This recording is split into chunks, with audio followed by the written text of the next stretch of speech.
No, I was just going to say, first of all, my suggestion with anyone that is even thinking about getting into swinging is learn what the hell it is that you're getting into before you try it.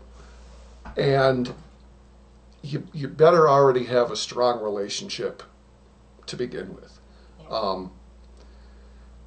If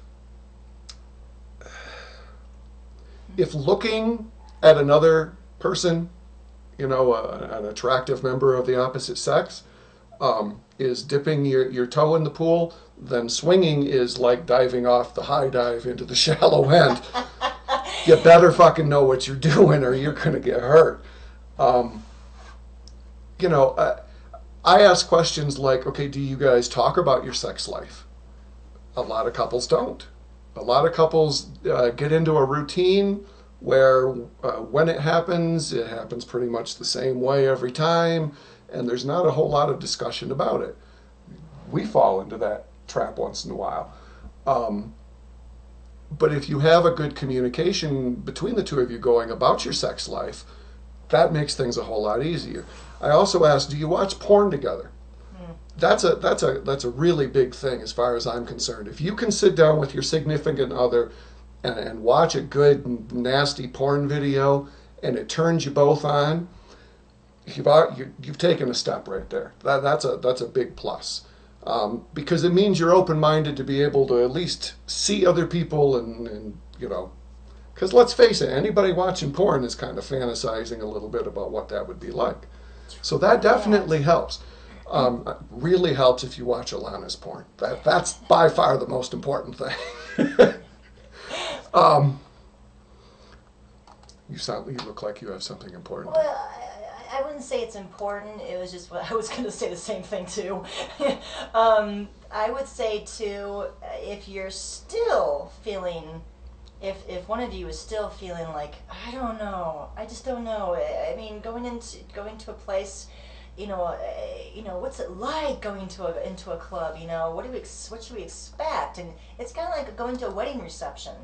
But my point was, another idea besides watching porn, if you want to see, I would suggest even going to like a matinee, like we do sometimes, and sitting way in the back and having some fun that way. No, you haven't been arrested yet. No, that's true. But going to just, go during the week, Are you talking adult movie theater or regular movie theater? I'm talking about a regular movie theater. Not everybody is quite as perverted as you and I. That's true. That's kind of true too. But okay. So I'm gonna say the same thing as Seth did, where same sort of basic thing where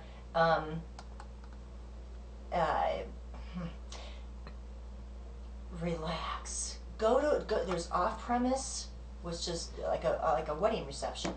Pretty much. It's like people are drinking, you're just mingling and getting to know people. There's some dancing, there's either a band or just some music going on.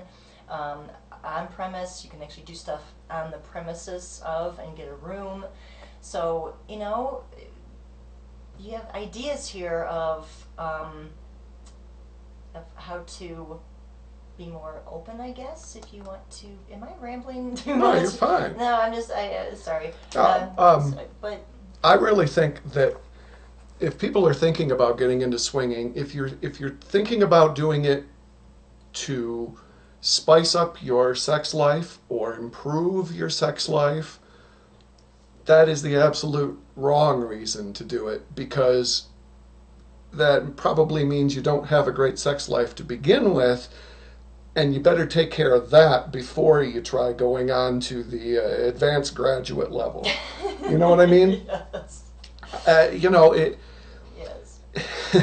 If your husband won't go down on you, you might want to look at that before you decide find some other guy to do it for you, or vice versa. Don't think of swinging as a way to make things all better, because it's not going to do that. It's a whole lot of fun, and we've certainly had more than our share of fun over the years. Yes. But yeah, it's we always tell everybody that you have to be able to separate the physical part and the emotional part. If you don't have the emotional part under control, if you don't have a good, strong relationship to begin with, forget it. This is not going to help at all. It's only going to hurt. Yeah. We've seen it happen. Yes. Too many times. Yes. Seen fights break out. Seen very ugly situations in clubs.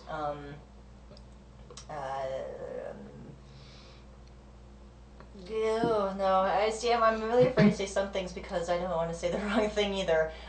Just some of our friends who we met even like 10 some years ago, maybe even before that, just communicate with each other because they end up splitting up. A couple of our friends end up splitting up. Okay, let's be honest. Yeah. Far too many people that we know have split up. People, and honestly, most of our friends are people that we either know from swinging or from the porn business or both. And sometimes I think we're like some of the last people left together. And it's like, oh no! They're like, what the fuck? For me to give a more direct answer to what the email was, though, I do have a couple of suggestions.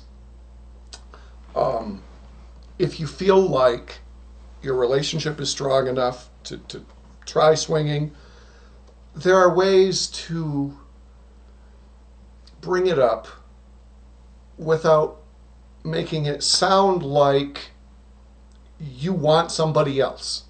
I think that's the biggest problem that people have is if you bring up swinging, if you talk about swinging, the immediate reaction is, oh, I guess you just want to go fuck other people. Well, great, I'm not good enough for you. And that is not the approach that you want to take. Seriously. My suggestion would be a couple of things. One might be bring up somebody that you know is a swinger, whether it's I don't care. Maybe it's there are rumors going around that your neighbors are swingers or something like that. Bring it up in a conversation, especially during sexy time, and make it sound like, wow, I mean, yeah, that's really wild of them. I don't know, that it's not that weird of a thing, is it? I mean, people do that today. Bring it up in a situation where it doesn't seem threatening. Okay, that's a really important thing, I think. If you scare the other person with it, forget it. You're done. Yes, indeed. No, that's a good one.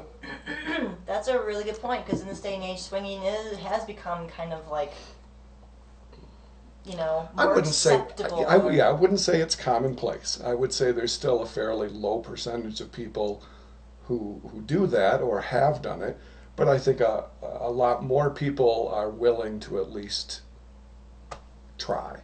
Test the waters. Yeah.